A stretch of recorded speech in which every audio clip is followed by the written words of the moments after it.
Radio, where gamers roll. www.d20radio.com.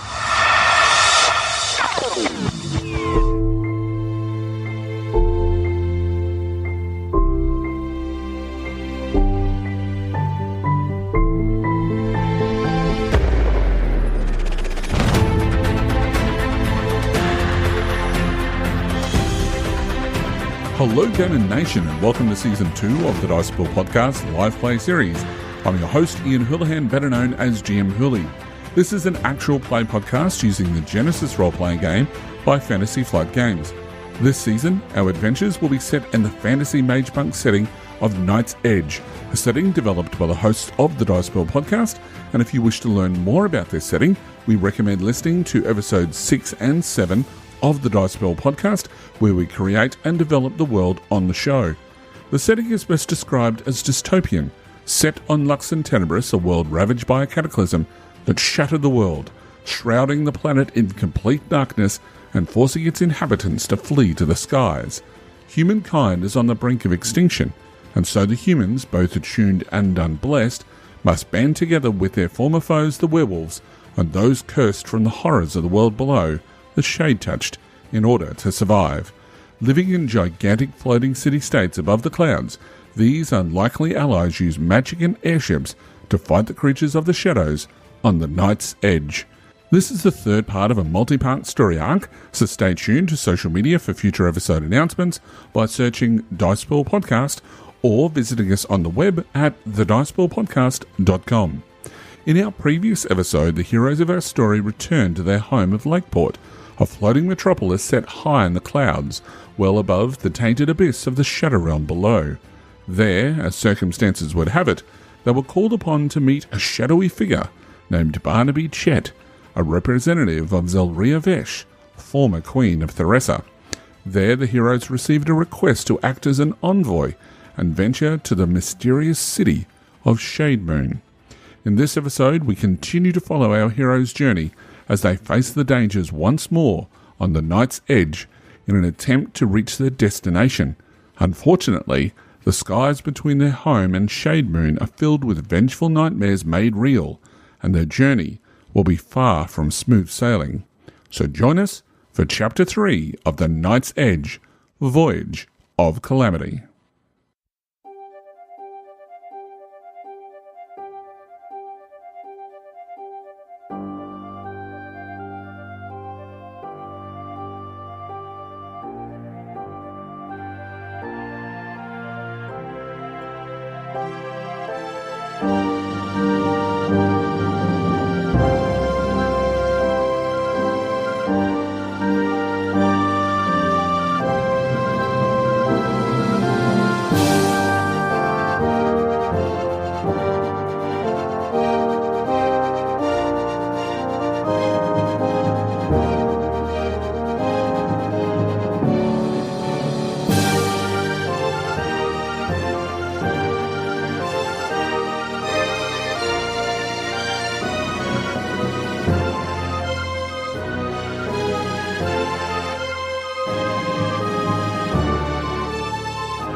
So, welcome back to the third episode of The Voyage of Calamity, a story based in the Night's Edge, which is a setting which has been designed by us here at the Dice Pool Podcast.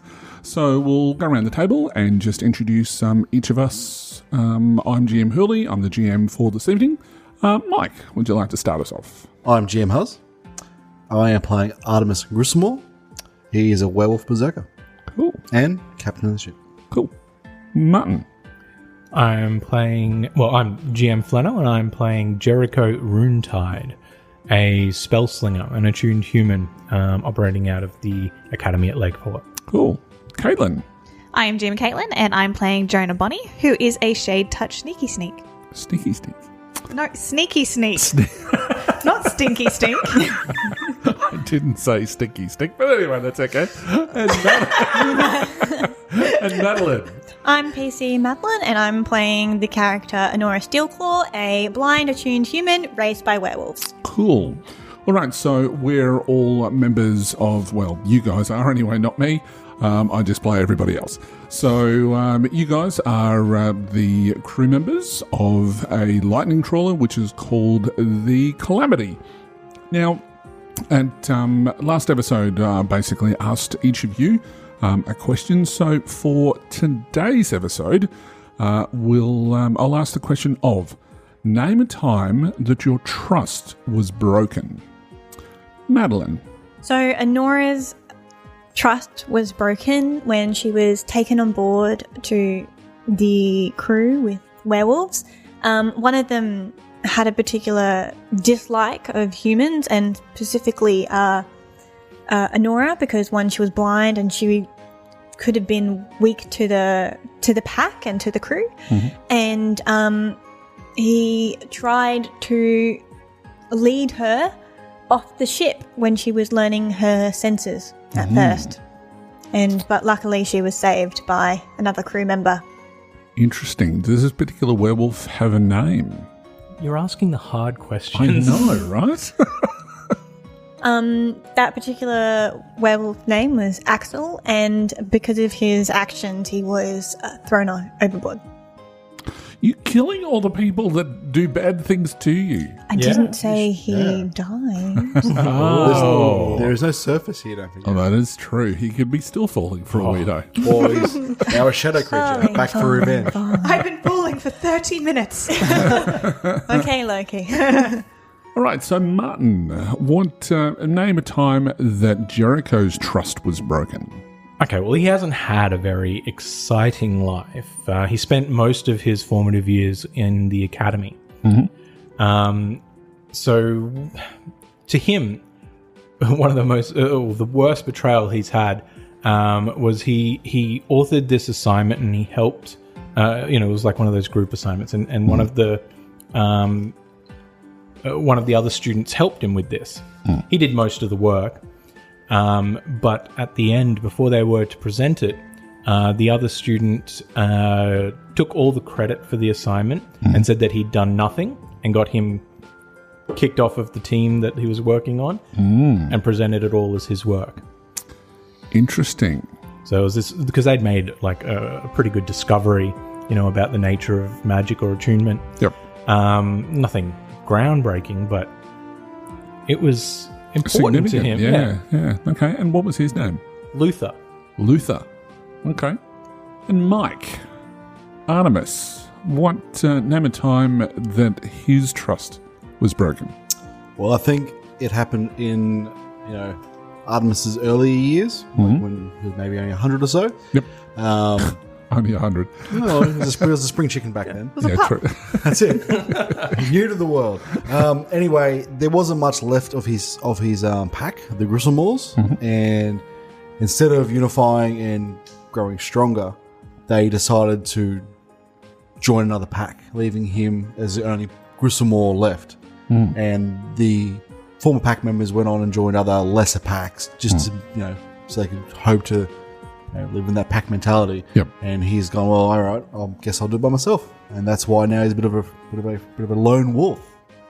Every pun is intended. Nice. All right. Caitlin. What was Bonnie's? When was Bonnie's trust broken?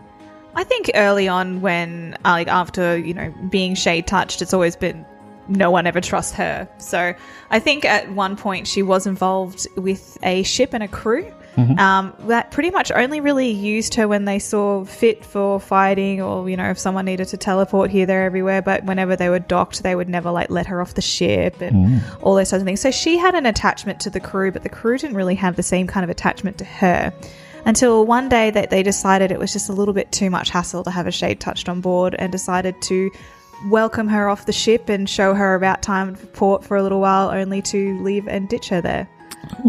So that was when her trust was broken, and one of the key leaders in that was a fellow by the name of Carmine, who was the one who brought her onto the ship and, basically welcomed her on, and was also the main person who kept her off the ship and left her there, deserted her. Wow. Was his last name by any chance Falcone? Yes. Right. Interesting. Okay. So last episode, you received your orders from Barnaby Chet, who was established as being a representative of the people of Theresa.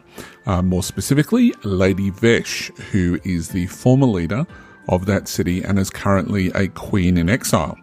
Now, you've been asked to travel to Shade Moon, which is a kind of literal criminal underworld that floats under the clouds below the Night's Edge.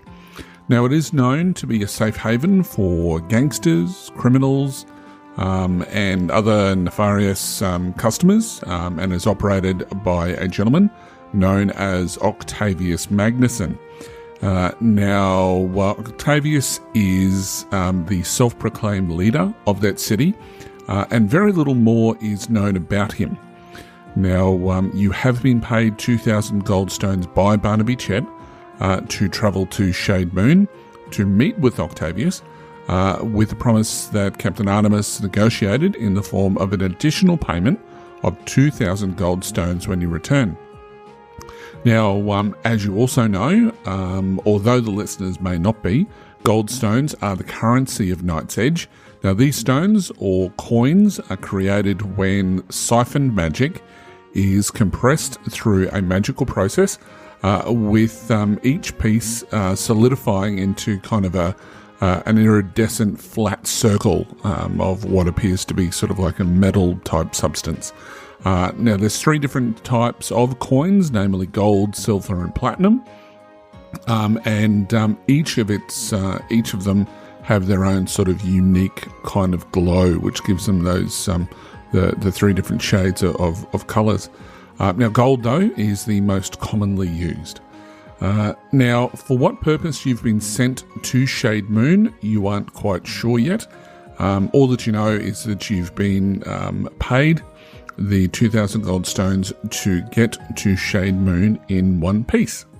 So after excusing yourselves from Barnaby, you start making your way back to the ship.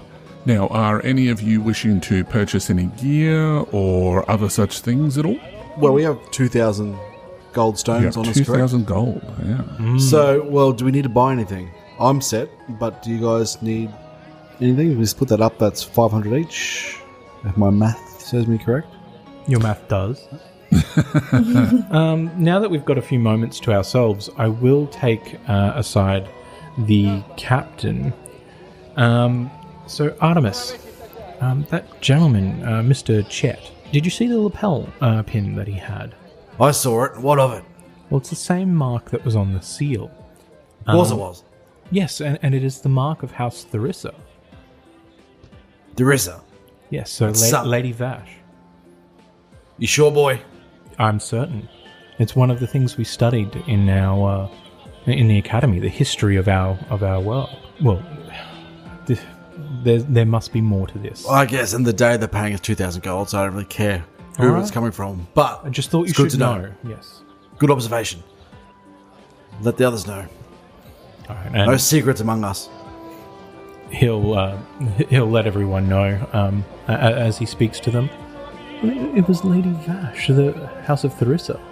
I imagine there's like a little bit of a montage moment between all of the characters and the NPCs as like we're traveling, like talking about, you know, we're doing a job for the princess of Theresa, or the queen of Theresa, and you know they're all kind of talking like, I wonder what she's doing, how is she still alive, and all these like rumors about this person is like going around the ship as we travel. Because not a lot is known about what actually happened, other than the fact that the city of Theresa effectively just one day suddenly started to fall. Yeah.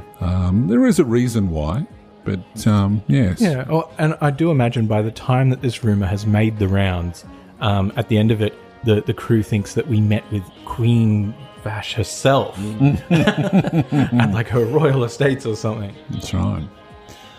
So you start making your way back. Hey, is there anything that you'd like to purchase on the way? I think we can screen wipe back to the ship. Nice. Okay. When we get back to the ship, we've gone back through the gateway, and we've made our way to the Calamity itself. As you're sort of like walking up the plank up to the ship proper, there's a familiar face that is walking in the opposite direction. So a young woman who is well known to your crew, especially to your captain, but more so to Anora. Coming down the plank is a friend of Anora's who is well known to the captain as well, which is Talia Brewstein, who is the one of the navigators on board the Calamity. She's human female and good friends with Anora. You can see that she's dressed very, very well. Maybe she's going on a date. We're not quite sure, but we do know that she is very well presented. And she takes one look at Anora, who, knowing your eating habits, considering that you were raised by werewolves, she says, "Anora, your lips, they're covered in blood. I thought I taught you better than that." Anora just takes one look at Talia and she just sticks her tongue out and wipes it across her lips, trying to get rid of the blood in the way she knows how. Unsuccessful, she just spreads it across her face. Oh, my dear. And she basically pulls out a handkerchief from her pocket and sort of like dabs it on her tongue and sort of, removes it from your face, trying to clean it up as best as she can. Anora, you know that if you're going out into the city, you can't go out looking like that. It's prim and proper, like what I'm wearing. Instead of these rags that you have, it's terrible. You need to take some self-respect, please. How can you expect to fight in dresses like that? Well, one would assume that you're going into town not to fight. You never know what's going to arise. Yes, well, you've always been very practical. So I'll give you that. But still, have some self-respect. Now, I'm off to go and see James. Who's this James fella? Well, he's an old friend from days gone past before, he's one of the royal family. Let's just say that. And you're going alone? Well, you weren't around, and you've obviously been doing something with the crew. Well, at least do you have any protection? Do you have knives or anything on you? Well, no. No. I didn't think that I'd need knives to go and see James. It's not that sort of a date. Well, humans, they're unpredictable. You need to be prepared. Oh.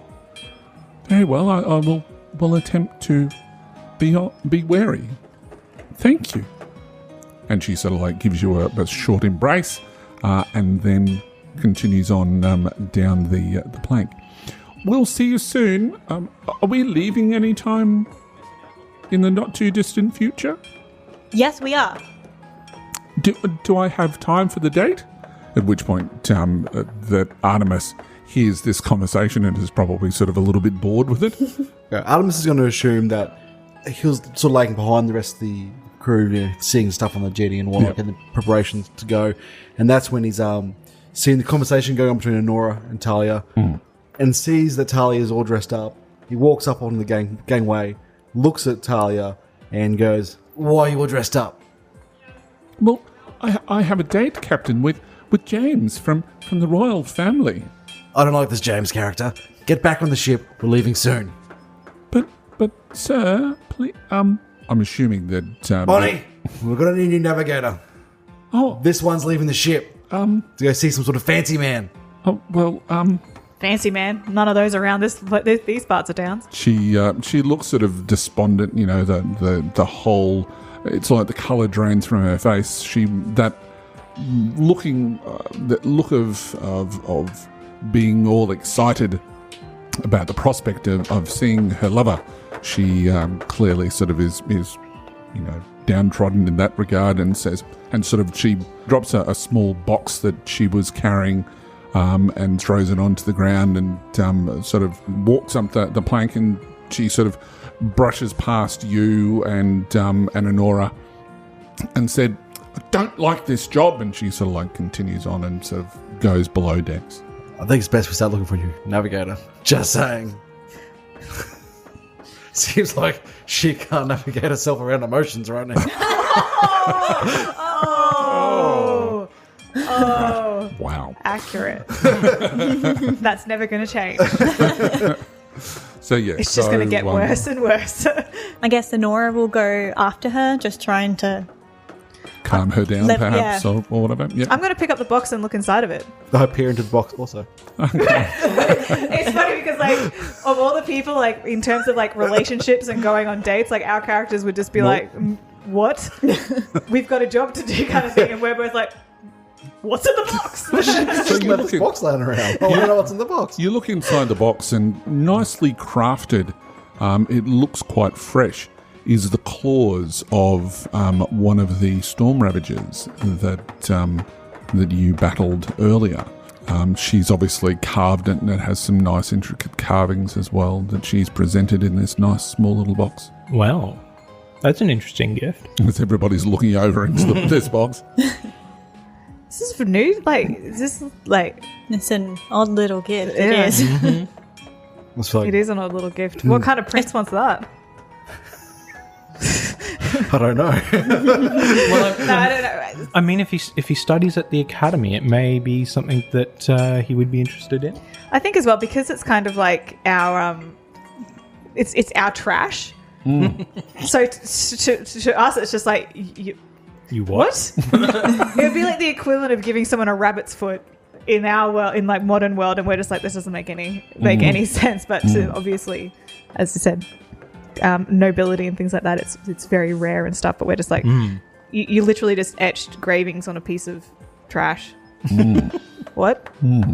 Interesting. So you start to prepare the ship to get underway on your voyage. So I'm guessing that Anora will be spending a little bit of time with Talia just to console her after the exchange, the heated exchange with the captain. While everyone's getting the ship already, because I imagine we heard the conversation of who she was going to go see, James Nobility, would be quite easy to kind of like sort out who that would be. Whilst everyone's had a look at the box and after everyone's had a look at what it is and gone, don't really get it, before we ship off, I'm going to pay someone at the docks to actually hand deliver the box to James on behalf of... Oh. Look at that. Yeah. Very nice. If we do have some time, there is something that I would like to buy. Sure. I mean, having had a thought about it. Yes. Well, that's entirely up to the captain. It shouldn't take me long, sir. I just need to duck to one of the shops that deal in attuned items. And there's a few of them, no doubt.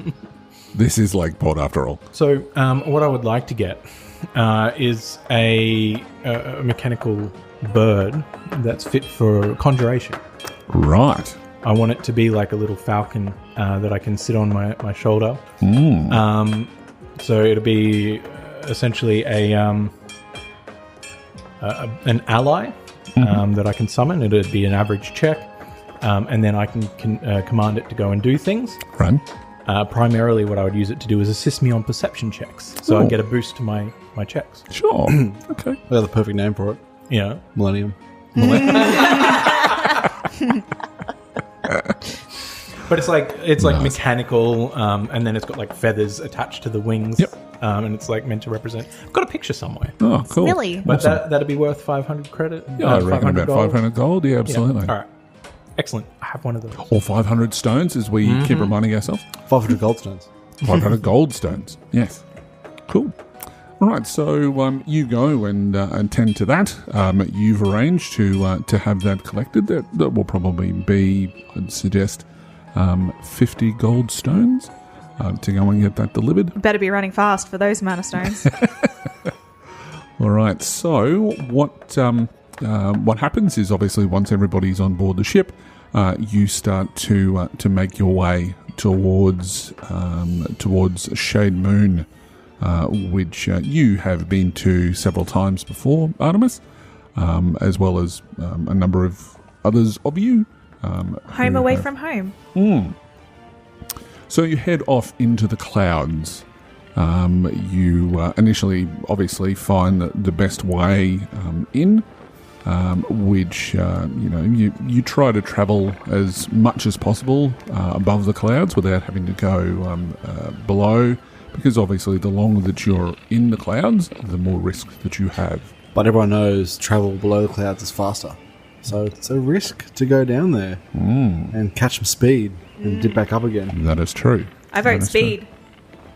Vote speed. Okay, so we're going to go a little bit more quickly into the maelstrom below. Yeah, well, given the curvature of the Earth, the straightest point between Did you just assume the Earth was round? I did. Well, I say we spend a story point to say we successfully navigate with speed to, well, majority of the way to Shade Moon. Sure. So, flipping a story point, you find a quick way to manage to get to Shade Moon. Well, it's not such a quick way. It's more of us knowing how to best navigate the sail and then navigate with speed. We've done it before. We know the route. It's us doing well and efficiently. Absolutely. Okay. So you managed to make your way there fairly, or make your way mostly there fairly promptly. However, we flipped the story point back to the player's side, I'll have each of you make a perception roll, or in the case of Anora, you can make an attuned roll. The difficulty for the check is going to be 1 purple die. And watch me fail this one. And I can benefit from my new falcon. You can benefit from your new falcon. And this was an easy check? It is an easy check. It is 1 purple die. Okay, so, Caitlin, what did you roll? Surprise, surprise. I succeeded. So Wow. it actually is a surprise. I wasn't being sarcastic that time. Excellent. I succeeded with 2 successes and 1 threat. Ooh, okay. Martin, what was Jerrico's roll? Well, he got 4 successes and 3 advantages. Nice. Okay, I'll get back to you in a moment. Artemis, I had 1 success. 1 success. And Anora, Okay, so I have 2 successes and 2 advantages. 2 successes and 2 advantages. Okay, so everybody who has succeeded, which is everyone, is not surprised at all when coming through the clouds, you hear it before you see it.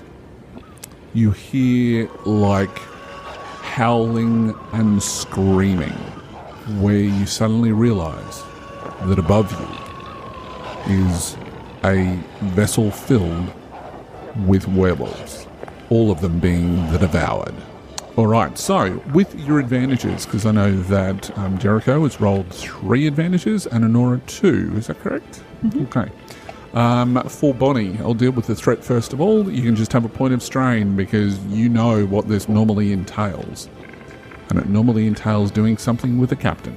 Because as we established before, with werewolves who go anywhere near other werewolves who are the devoured, Also become the devoured. correct. Yes. So yeah, so that could be a problem. So I'll be taking some sort of discipline check, I'd imagine, at the start of any of the scene, I'd imagine.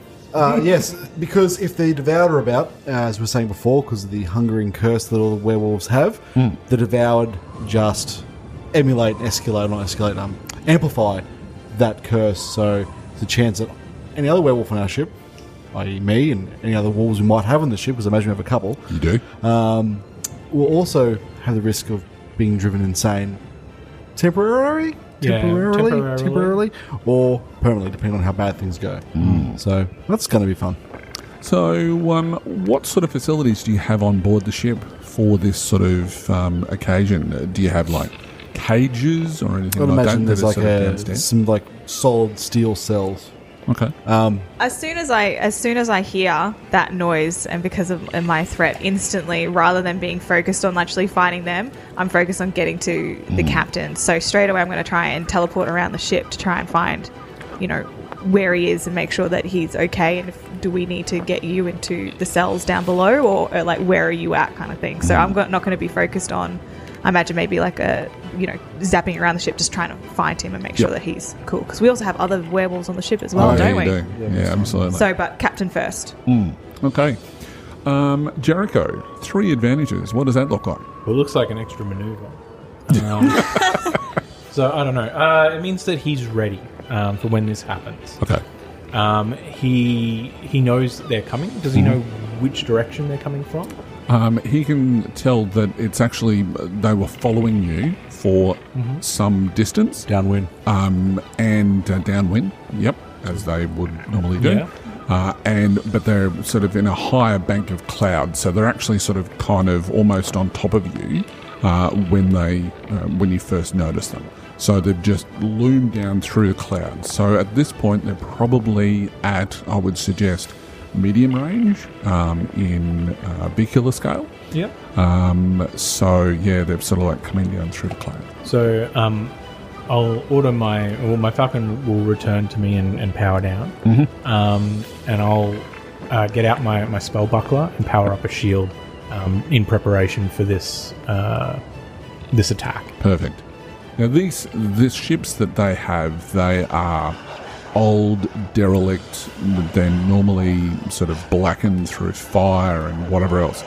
These the ships of the Devoured, they effectively don't have a lot of maneuverability because they don't have anyone on board anymore that can steer the ship, other than the soul of a seer who has died on board and become one with the ship. The ship just travels through the ether on the hunt for the Devoured. Well, it's much worse than death for those on board the ship. In terms of the attuned seer, the attuned seer locks himself in their pod and then slowly goes insane, and then their soul breaks down and becomes one of the ship. So they don't actually have the pleasure of dying. They have a long time sitting in their cell thinking about what's going on outside, being driven mad by the carnage. They're feeling, sensing happening on the deck of their own everyone ship. Being eaten and They fear. They can. It's an extension to themselves. and then they starve to death inside their. So if you can imagine what happened to Anora back in the first episode, where the ship itself was hit and she screamed out, and that psychic scream went throughout the entire ship. Well, if you imagine someone basically dying through starvation and whatever else, that would no doubt permeate throughout the entire ship. So yeah, these hulking masses are just filled with these devoured werewolves who are just crazed, and all that they're out is for blood. So this is normally a bad sign. I mean, we saw what already had happened to the lunar weave, and what sort of problems that caused to them. So the same sort of thing could befall the Calamity as well. 2 advantages from Anora. What does that look like? A preparedness from her as well, because she's going to have to steer the ship while she's on deck, and making sure. Well, because the captain's going to be going down to down into the cages and stuff. She's just making sure that everyone's sort of on the same page, and just being extra prepared, I guess. So do you want to ready yourself inside the vessel itself, inside your sort of compartment that you would normally be in? Chamber. Your attunement chamber. I would say no, because we're already some werewolves down. So you need sort of all men or women on deck as well. Yep. So I would...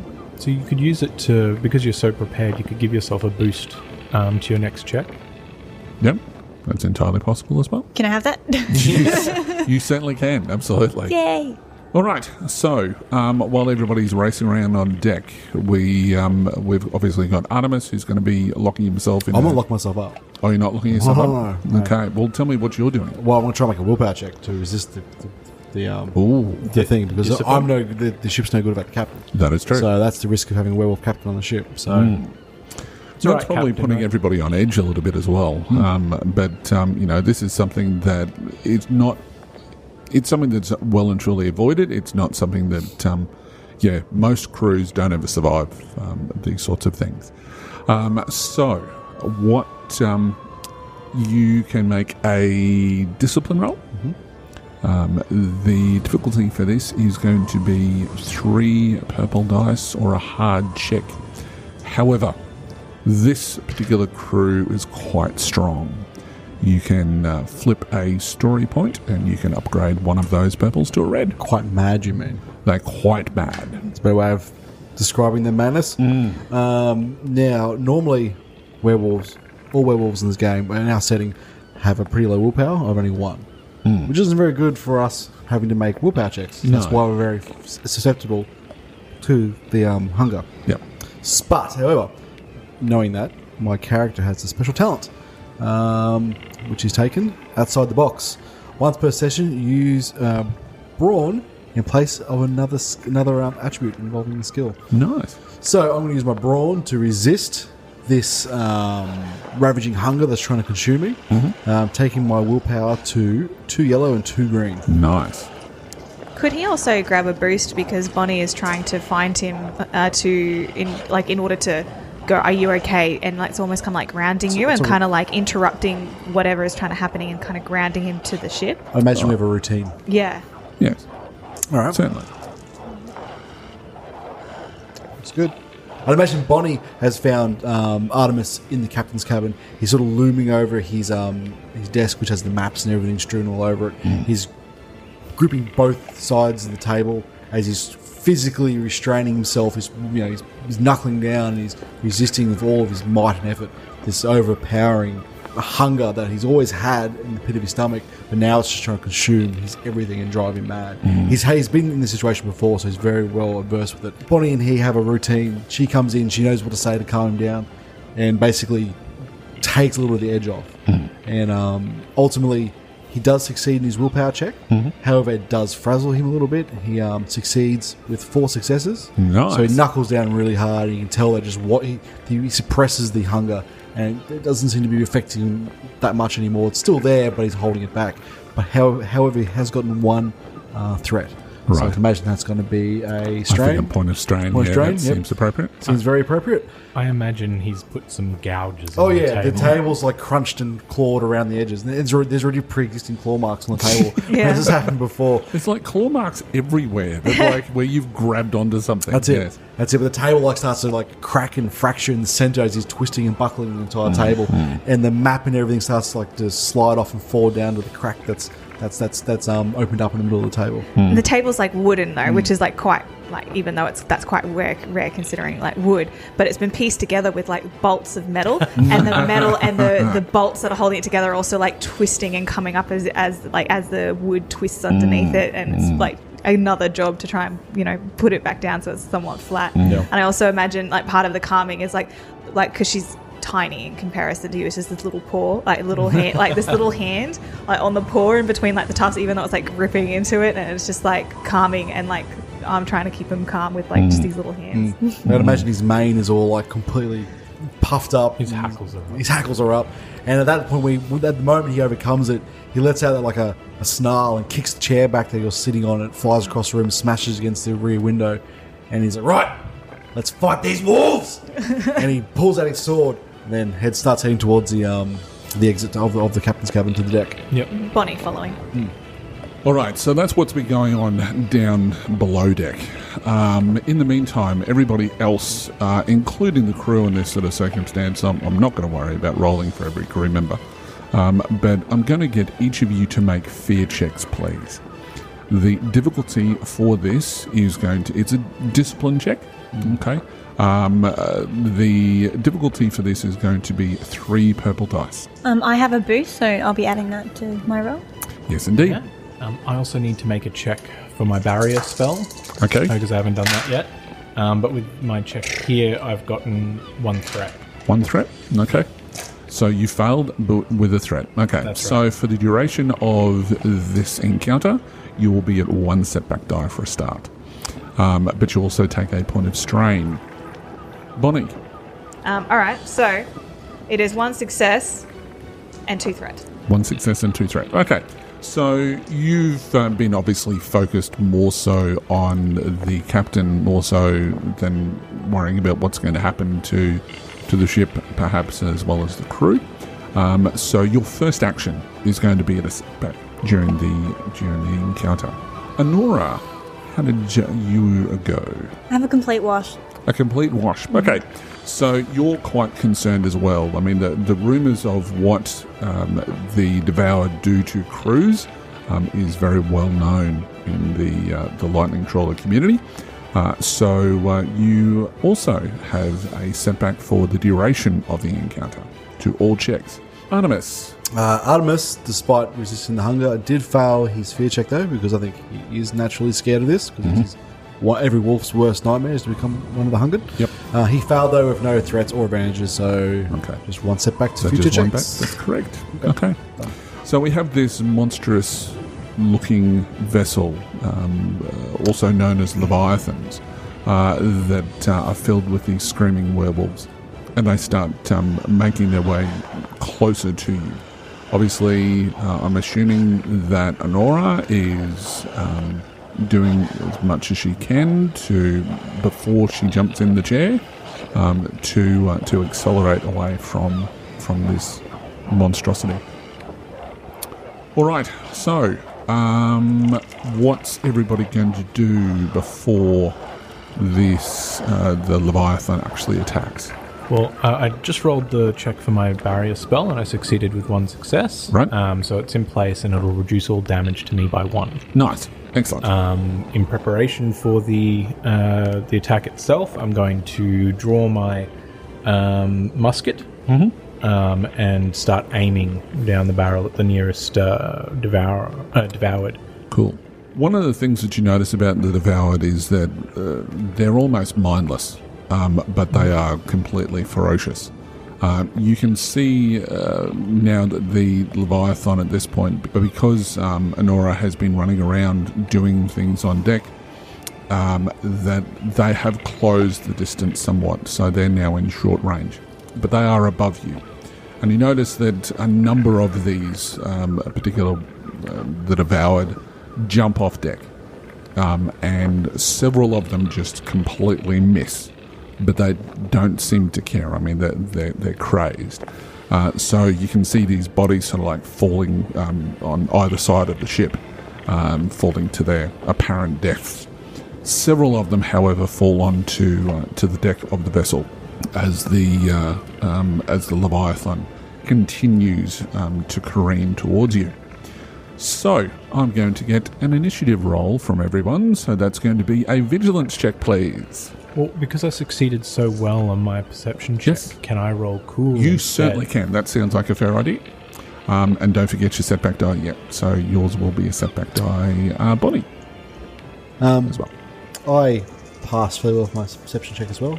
Cool. I definitely knew the fight was coming. Yep, certainly cool. I Absolutely. succeeded. Yeah. But So anybody I didn't succeeded have it, yeah. is probably a good plan to use cool or vigilance. Oh, wow. Okay, so Anora has continued to, with her dice rolling spectacularness. Is that a word? Yes, it Right, is. okay, it is now. It should be, referring to her dice rolling. All right, so we'll just go around the table. So, Martin. 1 success and 2 advantage. 1 success and 2 advantages. Caitlin. 1 success and 0 advantages. Madeline. I have... Look at I have 2 triumphs. Wow. So Yeah. that's 2 successes? 2 successes, no advantages, and 2 triumphs. Okay, this will be interesting. All right, I'll get back to that in a tick. Artemis. Artemis rolled 0 successes and 3 advantages. However, he has used one of those advantages to recover a strain. Nice. So 2 advantages left over. Okay. So that's going to be 0 and 2. All right. So, bad guys. All right, so my first one will be 0 and 1. My second one will be 1 and 0. My next one will be 0 and 0. And my last one will be 2 and 0. So, that will be in the order of initiative. That will be PC, NPC, 2 PCs, an NPC, a PC, and 2 NPCs. For those following on at home, good luck. All right, so who's first cab off the rank? Well, Mads has 2 triumphs in her initiative check to try and do something cool with. Yes. So I think you can do something pretty cool with 2 triumphs. Yes. What are you going to do? That is just a spectacular, whatever you're going to do with that. So, what does your 2 triumphs look like? Well, those 2 triumphs look like me maneuvering the ship in a spectacularly awesome way. So what I'm going to do is I'm going to maneuver the ship to barrel roll on over the enemy ship. Right. Hopefully dumping Wow. Is that- some of the... Is that to allow us as well to jump back on their ship? Yes, to allow us the advantage of being able to attack them, because at the moment we're underneath them, and it just gives us in a better position to counterattack. Wow. Okay.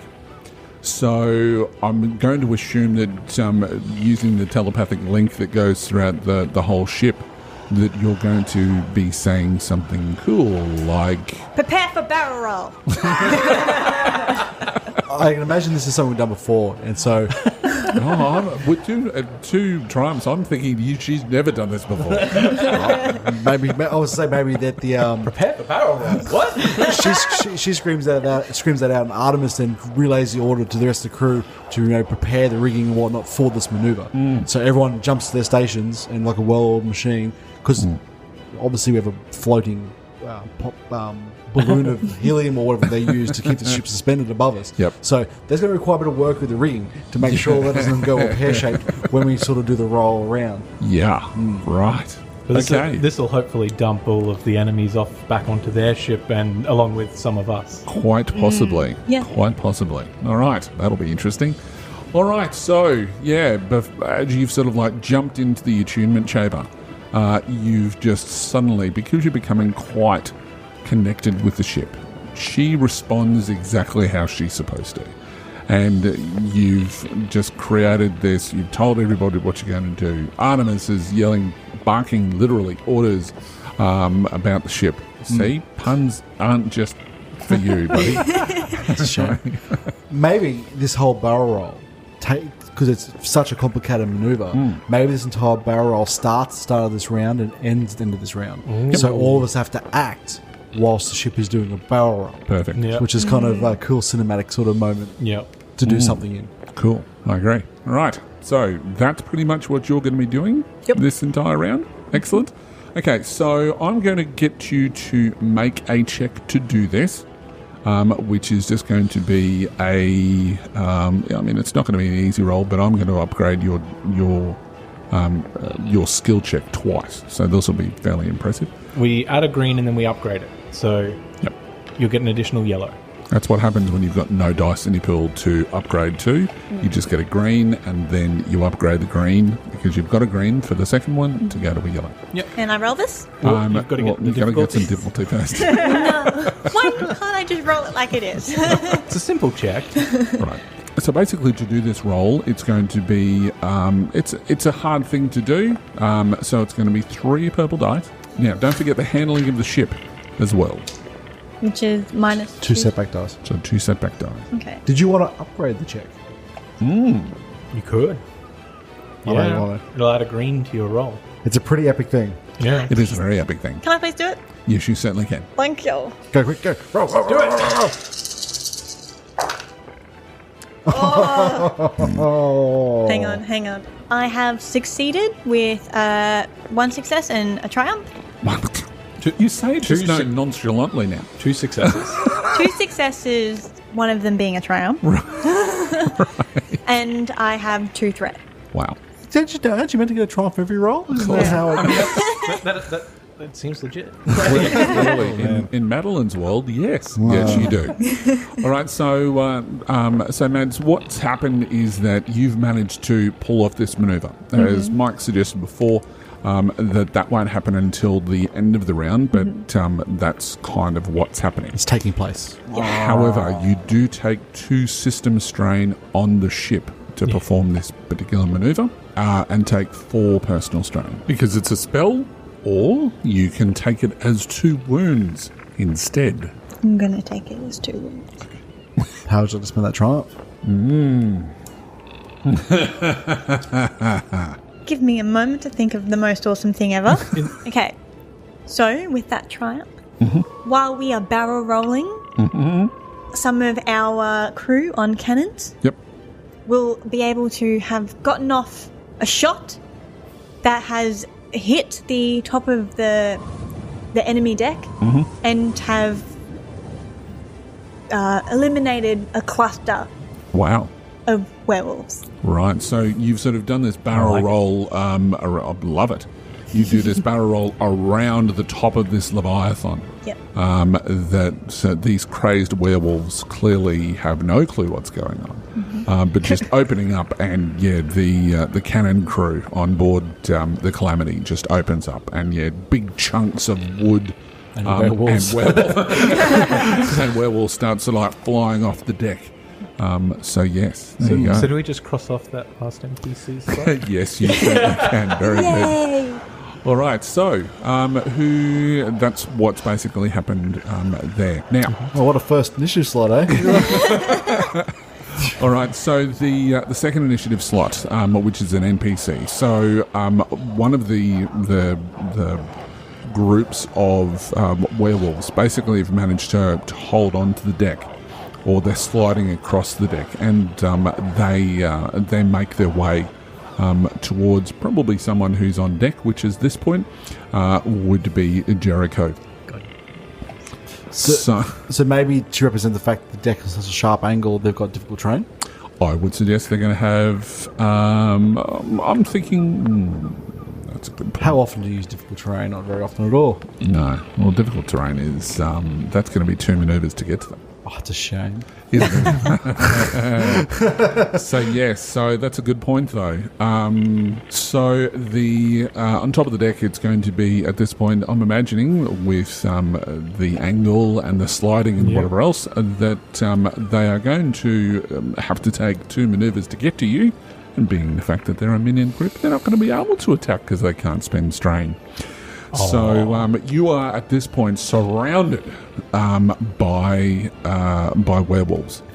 Can I take the next slot? Yeah, by all means. So for Jerrico, ever since he got struck by lightning at the last adventure, has gained a real affinity. He has a signature spell now with his spellbound pistol, and he's going to. Because he had the musket out, he's going to hold on to that, but he's going to quick draw his lightning pistol. These werewolves are like right on top of me. They're in engaged range with me. That's terrifying, but I'm invincible. So Jerrico is going to shoot at the werewolves on the deck, basically above him at this point. Right. No, below you now. Or Below me, yeah. But next to you, because you're rounding around them, so you level your gun up to shoot down. Yep, because he quick draws his lightning pistol with which he has the affinity.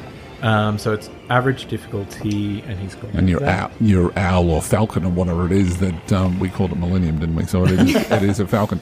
That it's squawking and whatever else, and up is down and down is up at this particular point in time as you're sort of doing this barrel roll. So you can have a setback die to that as well. And I'll use my maneuver to aim. Right. Adjusting my goggles to get the automatic advantage. And we'll go ahead with this, but I have also got an additional setback because I'm frightened. Correct. My composure has been a little bit shook. I miss. That's a first. Wow. And I have 2 advantages total. 2 advantages. So your shot rings out but has no effect whatsoever. But what would you like to do with the advantages? Just concentrating on my barrier, and I've aimed, so I can't do that. So I've used 2 maneuvers. The lightning is just, it's so unfocused, and it just sort of crackles around me because of all the movement going on the deck. It doesn't actually strike anyone. But it does give pause to the werewolves around me and provides an opening to the next person to attack them, giving them a boost. Right. With 2 advantages you rolled? Yep. So that would be 2 boosts. Okay. So as our ship is tipping up and around like a crashing wave on the enemy Leviathan, Artemis leaps off the deck of this ship, our ship, the Calamity, and bounds down to the deck of the Leviathan and lands smack bang in the middle of one of the group's hungering werewolves. Wow. and gets his chop on, basically. He's going to show them what a real angry werewolf looks like as he activates Frenzy. Yep. So he does have free running. So I can move to any location within short range. Nice. Just jump across, essentially. He quick draws his greatsword. Because I guess I can see at this point as the Calamity's going around. Yeah. That, there's this point where it's not all that far away, and so you just jump. Yep. Nice. Pretty well. All right, so I'm not going to muck around. So I maneuver to get down there, quick draw. Then I'm going to aim up and attack, I suppose. These walls don't have anything defensive I have to worry about. They have a melee defense of 1. Okay. All right, here we go. So as Artemis leaps down from the deck, he slams his greatsword towards the raging wolves. So Artemis's grand total is going to be 5 successes. Wow. And 3 advantages.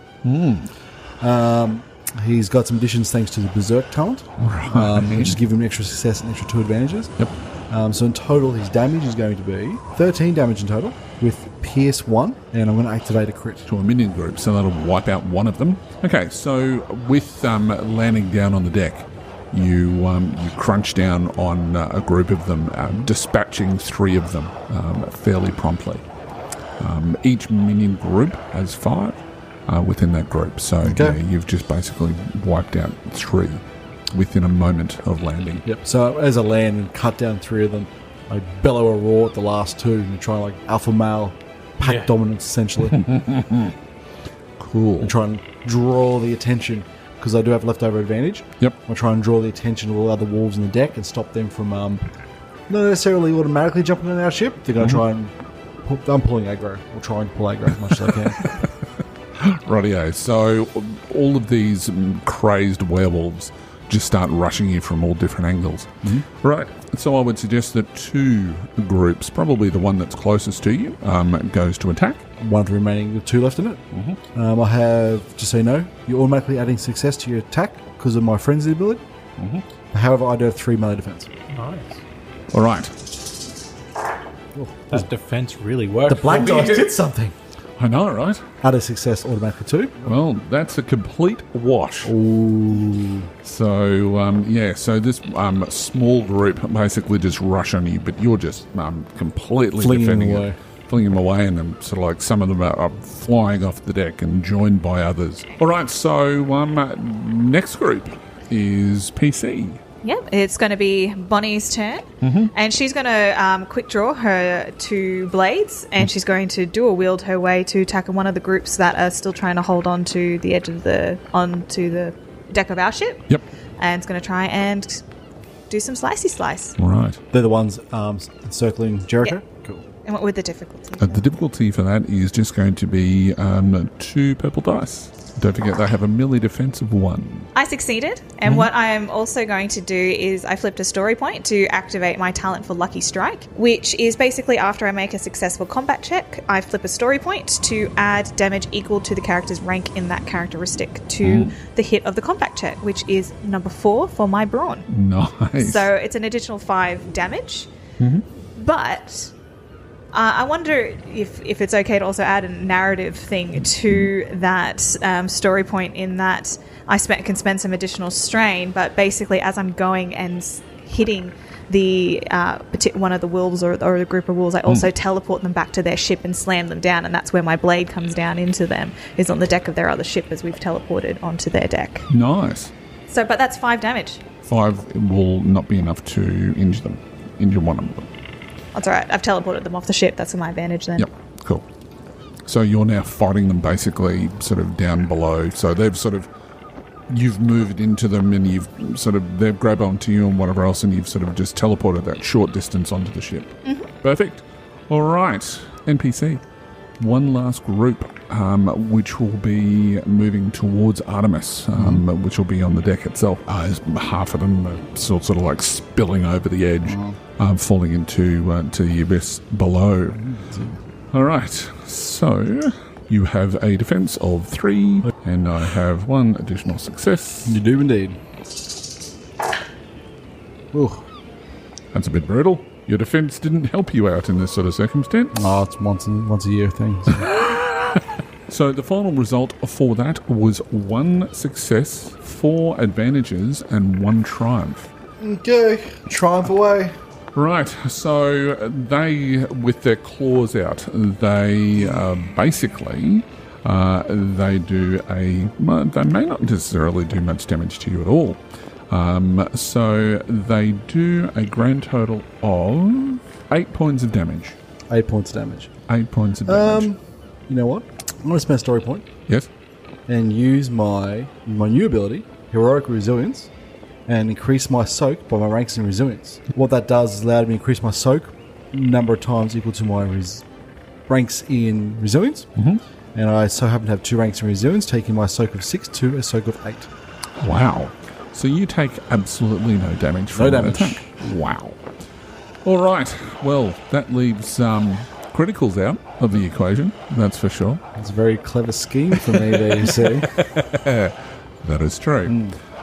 So what happens is from below decks comes another minion group who starts sort of, charging towards you. But from below deck, following this particular minion group, is this larger, crazed werewolf. He's probably about twice the size of any of the other ones. He looks as though that perhaps he was somebody of importance, maybe a ship captain or something. You're not quite sure. The rags that he has are completely, torn to shreds. And he has that red eyes, glazed over look, clearly affected by the devouring. And he heads straight towards you. Okay, looks like I've got my next target. So we can add an NPC to the end of the initiative roll. So he is basically going to move to attack. Rightio, so the final check for that is going to be 5 successes and 2 threat. So that is going to be 13 points of damage from his claws, and the 2 threat is going to be to the minion group in the form of a setback die as he sort of starts pushing through several of the minion groups to get to you. Yep. That they get a setback die to the next check. Okay. All right. So I take 7 wounds into that. Right. Okay. Who's next? Do you want me to go? Sure. I mean, you just got to tell. I'm on the ship. You're on the ship. There's a big belly dude here. Who's your next target? You're not surrounded anymore I'm not surrounded. because she just That's right. teleported those guys away. Yep. All right. And we finished our barrel roll. Okay, so as Artemis's first maneuver, well, rather an incidental, he's going to draw a restoration snuff, which is our settings painkillers, and as a maneuver, inhale one as he reels back from the blow this frenzied wolf has dealt him, healing 5 wounds. And then, as his action, he will attack the big, scary werewolf. Nice. Okay, so does he have any melee defense? He has a melee defense of 2. 2. Adversary at all? He is an adversary 1. I wish I rolled triumphs like Mads. That'd be... So I've hit him Right. for a total of 9 damage Ouch. with Pierce 1. Right.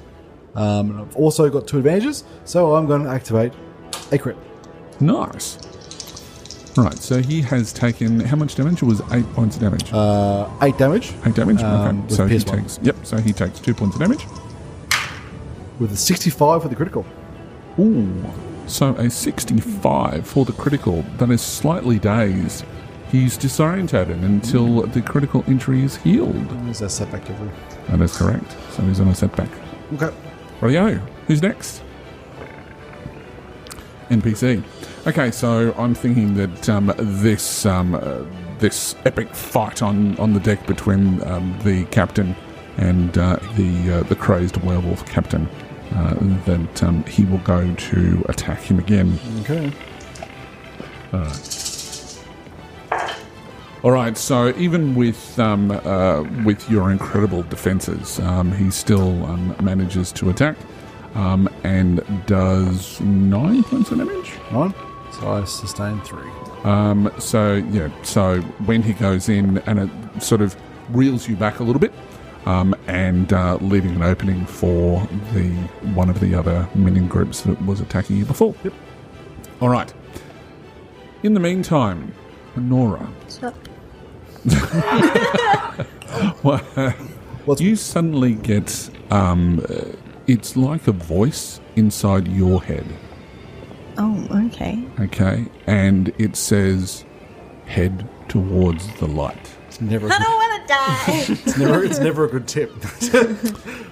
When you sort of cast your senses sort of out from the ship, you can see that a short distance away is forming what looks like a bright light, and it seems to sort of be expanding. But as it expands, you can see that sort of there is this black center to it.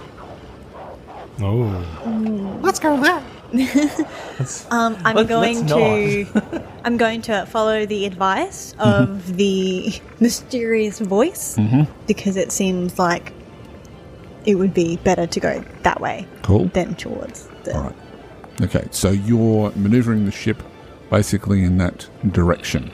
Okay. You also have to remember that you've got some of your crew which are on the Leviathan at the moment. Oh, that is true. So you may want to communicate that to the rest of the crew if that is your intent. Okay. Well, I'm in the pod, so I'm able to communicate that to them. Well, you can communicate it to the people who are on the deck. You can't communicate that to the captain or to Bonnie currently. But if you tell me, I can shout it out. That's correct.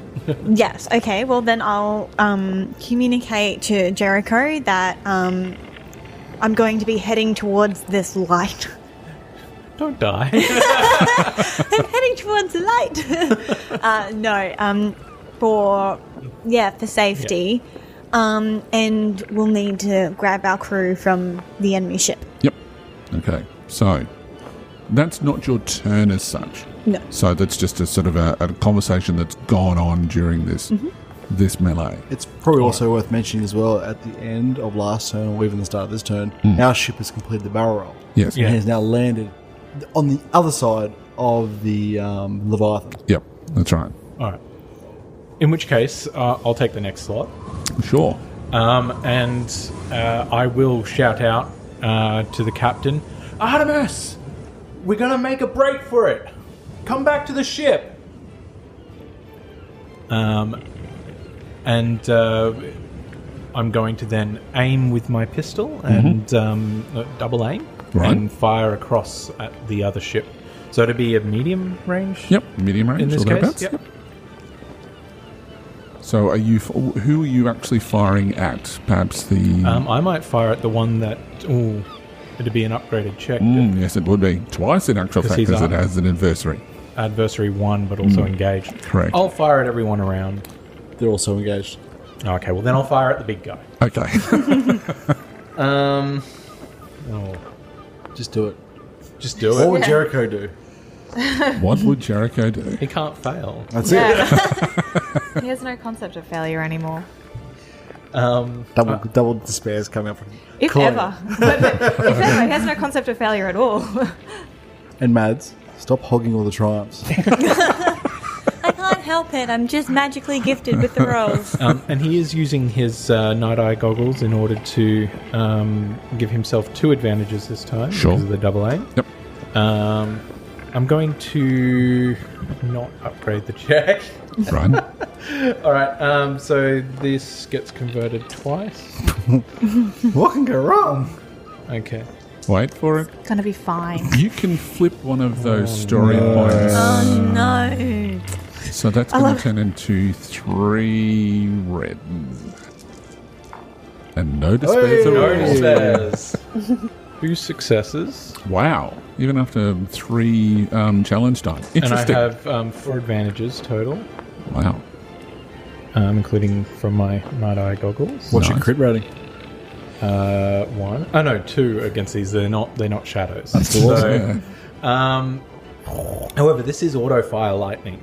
Did you upgrade with auto fire? I did. That's sweet. So what I can do. Oh, if only it was crit rating 1. Hit him twice. Activate crit. He's at plus 10 already because of the crit he's sustained. He has already sustained a crit. He sure has. So I'll hit him twice and crit once. Yeah, buddy. Okay, so that will deal. I'm going to flip that point in order to add my cunning to the damage. You've already... I haven't, No, he did not.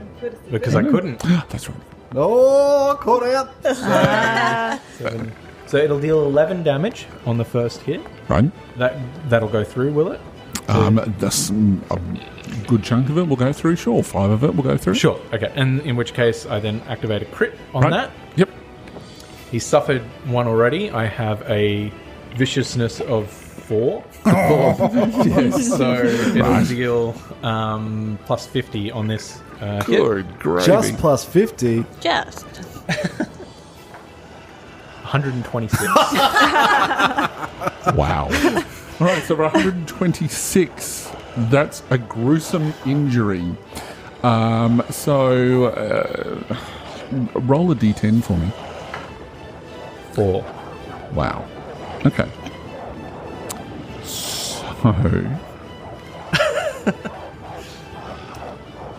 So basically what happens is that... Oh, and then he's hit for another 7 damage. Good lord. Okay, so you've blown off one of his legs. His agility is affected quite substantially. With a gruesome injury, you target one of the characteristics affected by agility. That character is permanently reduced by 1. Sorry, this characteristic is permanently reduced by 1 to a minimum of a 1. So he didn't have that massively high dexterity anyway, or agility anyway. You know what this looks like? You know when a lightning bolt hits a tree and the trunk swells and explodes? Explodes. Yeah. The bolt bolts his leg and his whole leg's gone... All over you, obviously. It's just yeah. Just out of interest, what would it have been if it was 146? If it was 146... No, 136, sorry. It would have been. 136 bleeding out. So... I yeah. so should No, have... you would have two advantage to us. It would be plus 20, so you would be plus 70. No, because I'm not a 1 crit. It would have been a plus 10, but it would have still killed him. Like, I'm not going to lie. I kind of hope that he does survive and comes back with a peg leg. No. Mental note. I think the hungry would just eat him. Right. Yeah, so he effectively just collapses onto the deck because the additional damage will kill him anyway. Yeah, it's a one-shot. You've completely killed this guy. So his leg is just blown out, and then all of a sudden the rest of him is just exploded because of this electrical discharge. All of his crew, for want of a better term, they are covered in this red goop that looks like him. But unfortunately, you've also covered your captain in that red-coloured goop. I think he's already covered in goop. Like he's been headlong into this combat for a while now. and the chunks are like sizzling. Like, Charming. Wouldn't it, some of that actually drive some of them, to be completely distracted? Because there's, searing meat. So they're going to be more focused on eating what the remnants of the thing than they are us now. Perhaps it might sort of give the captain an opportunity to leap from the deck, maybe? I'm thinking that's certainly demoralising, if nothing else. All right, so who's next? Who can top that? Or are you going to try and go to the... Yeah, so it's probably better if you go first. All right. So Bonnie's overheard Jerrico talk about the fact that we are leaving.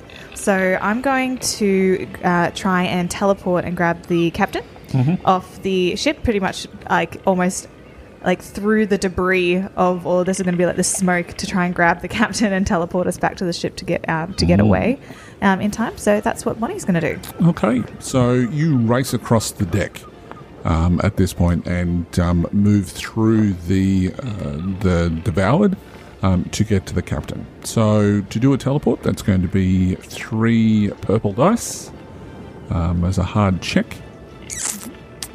However, given all of the werewolves that the devoured who are around you, I'm going to give you 2 setback die Well, to that luckily, particular check. luckily enough, Bonnie has a knack for it, so she's going to ignore the 2 setback. Nice. Wouldn't she also be adding a boost because the devoured are distracted by the huge chunks of meat around them? I would allow that. However, that sort of, because they're so frenzied in that particular area, I'm going to flip a story point, and that's going to be upgraded to a red. Oh no! I tried. It's all right. We need the story points anyway. Yeah. 2 advantages. Right.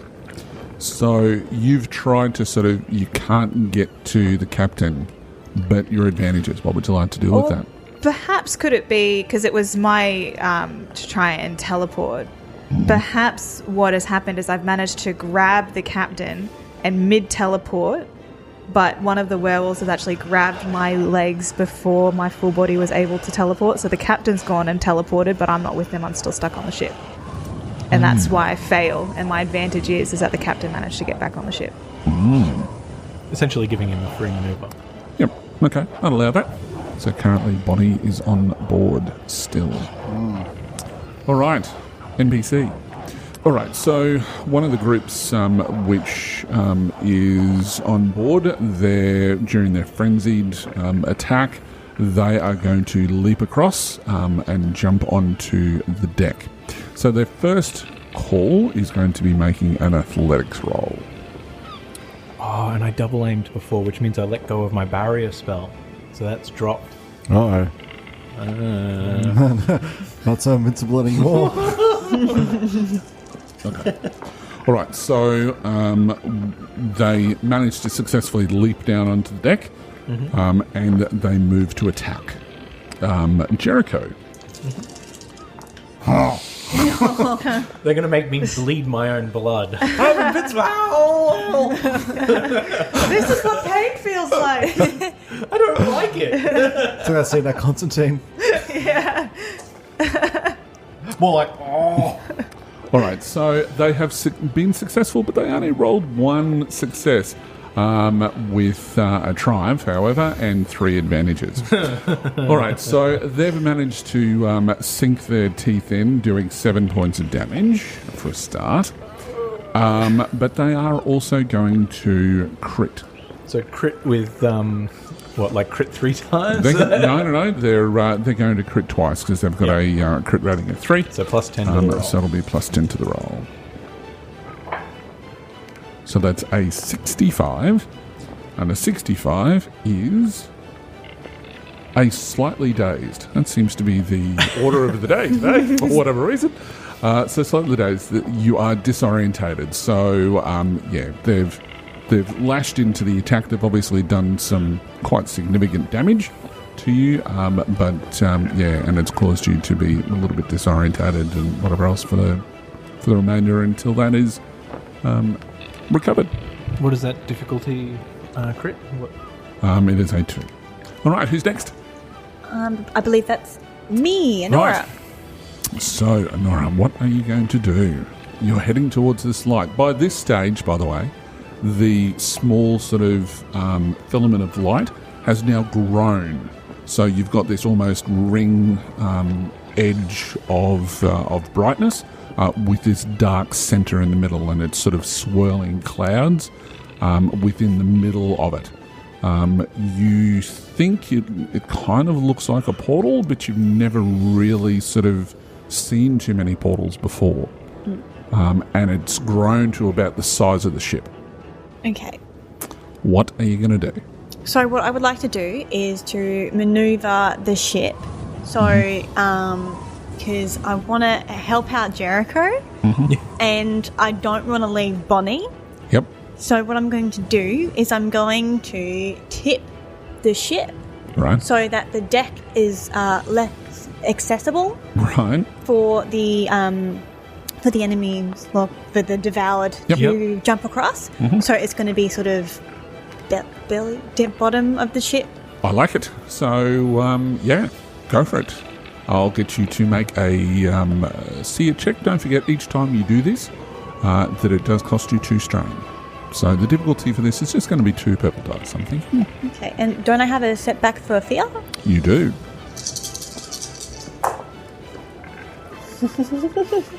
Come on. That's not fair. That's another triumph. That's great. It is another triumph, but I have succeeded with 1 success and a triumph. Oh, we can't roll anymore. It's spun it. Okay. All right. So, what would you like to do with the triumph? So this has succeeded. So all of these werewolves are sort of like sliding off the deck at this point, making it, quite. They're either having to grab onto something or whatever else. So what would you like to do with the triumph? How about that be... Would this be too much of a triumph? But all the werewolves around Jericho have not managed to get a handle on the ship and have slid off? Oh, I would allow that. Really? Okay, so we eliminate a minion group. Sure. Why not? Awesome. I think that sounds good. Okay. It's narrative. It's narrative. Exactly. Rightio. So, NPC group. Rightio. So, we have the crazed ones. They're basically going to be around, at this point, we've got Bonnie who is on the deck. Right, so you have a melee defense of 1. Oh! Oh, buddy. Oh, wow. Everyone's getting them except you. So this will be interesting. I don't know how we're going to play with that, but anyway. All right. So that is a grand total of... Dax on. So I've successfully managed to roll 4 successes, 2 threat, and 3 triumphs. I'm imagining like most of my limbs have blown off and they're all been replaced with pegs. Well, yeah, I imagine that this is one massive crit. Yeah. These werewolves are basically starting to tear you from limb. So you take 10 points of damage for a start, and you are going to take a critical. All right, so that's going to be plus 20 to this check. That's a 93. So that's 113, which is temporarily disabled. Which means that you are immobilized, which means that you can't take maneuvers until the next until that injury is healed. So what I'm imagining has happened is that all of these werewolves have just sort of like piled on top of you and are just trying to tear you shred, limb from limb, and tearing into your flesh. What is going to happen next? Who's NPC next? slots? Is Boss Man still alive? The boss man is dead. He There's is another no one more. as well. All right, well, so you can't teleport now, can you? Because your maneuvers are gone. All right. I'm pretty much, stuck. All right, I'm going to run back to the... I've been teleported back to the ship. Sorry. Artemis has been teleported back to the ship, and he's just a momentarily like, what? The big dazed by that, because he was pulling aggro, and he's realised what's going on. That Bonnie looks around, and Bonnie's nowhere to be seen. He realises that Bonnie must still be on the ship. So he runs to the edge of the ship, because we haven't actually pulled away yet. In fact, we're tipping up, so we're looking down onto the enemy Leviathan again. So he's going to do a manoeuvre to run to the edge. Then he's going to do a free running jump to jump from the edge of the ship down to the deck again into the melee where Bonnie's being swarmed by the werewolves, and he's just going to hoe into them with his greatsword to try and whack them away. And that is where we're going to end the session. Yes. Dun dun dun. Until next time. Well, there you have it. You've been listening to Chapter 3 of the second season of the Dice Ball Podcast live play series. We all here at the podcast hope that you've enjoyed listening to it as much as we've had creating it. So our crew, led by Werewolf Berserker Captain Artimis Gristlemore, have begun their perilous journey to Shademoon to meet the mysterious underworld figure Octavius Magnuson, only to face off against a horde of ravenous werewolves known as the Devoured. Will our heroes survive and complete their journey to Shademoon? Find out the answer to this question and more when the Dice Ball Podcast Live Play Edition returns for Chapter 4 of The Night's Edge, Voyage of Calamity. My thanks go to my players Caitlin, Martin, Michael and Madeline. It literally was not possible without them. If you have any feedback on our setting or this episode, you can send us a review via iTunes, on Facebook, or send us an email to info@thedicepodcast.com. I'm GM Hurley. Thanks for listening, and remember, the Dice Ball Podcast, where adventure is just a roll away. The Dice Ball Podcast is a proud member of the D20 Radio Network. For more information about the network, visit d20radio.com. This podcast is a fan-generated adventure and is not affiliated with Fantasy Flight Games. Content of this podcast remains the property of the Dice Ball Podcast and is intended for educational and entertainment purposes only. The GeneSys Role Playing Game, logo and rules content remain the property of Fantasy Flight Games. Music supplied by Brandon Fichter and Toby Wheatley.